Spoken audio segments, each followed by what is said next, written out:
Prossima tappa? Suzuki Solutions. E dopo 3 anni puoi decidere se tenerla, restituirla o sostituirla con una nuova Suzuki. Suzuki Solutions. Soluzione vincente. Suzuki.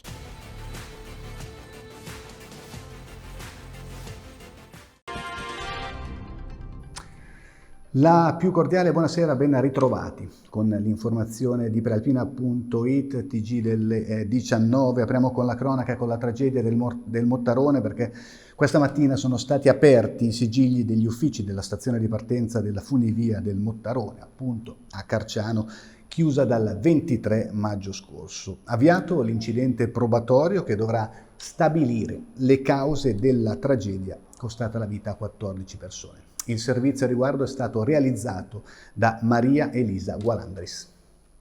Per la prima volta dal giorno della tragedia sono stati aperti i sigilli apposti sulla porta della stazione di partenza della funivia del Mottarone al lido di Carciano a Stresa. Così è iniziato l'incidente probatorio per ricostruire le cause della caduta della funivia.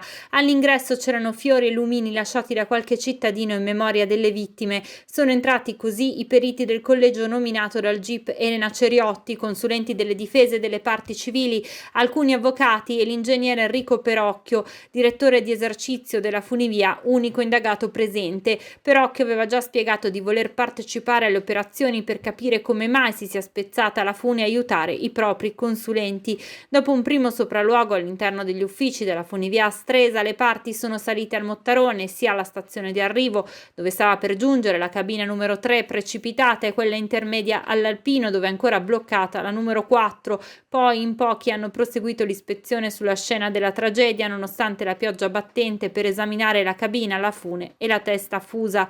Le relazioni dovranno essere depositate entro il 16 dicembre. Il 30 agosto inizierà invece la perizia sulla scatola nera, che potrebbe conservare preziose informazioni sugli ultimi istanti di vita dell'impianto. Incidente sul lavoro, questa mattina a Paruzzaro, ferito gravemente un sessantenne che stava lavorando in una casa in costruzione. All'improvviso è precipitato da un'impalcatura da un'altezza di circa 8 metri sotto gli occhi dei suoi colleghi.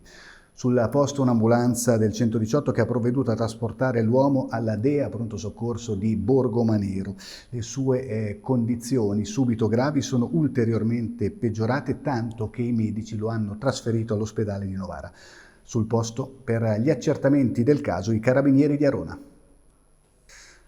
Politica elezioni a Busto Arsizio. Amanda Ferrario, candidata alla poltrona di sindaco col sostegno di 5 Stelle, Verdi e Lista con lei, si chiama fuori dalla corsa elettorale.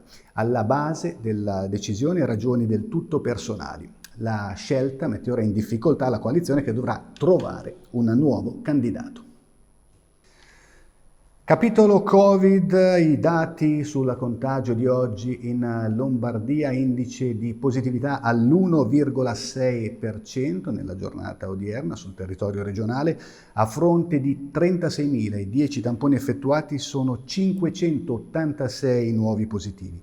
Salgono i ricoverati nei reparti non di terapia intensiva, più 27 rispetto a ieri, siamo a 237. In terapia intensiva, situazione invariata con 32 pazienti ricoverati.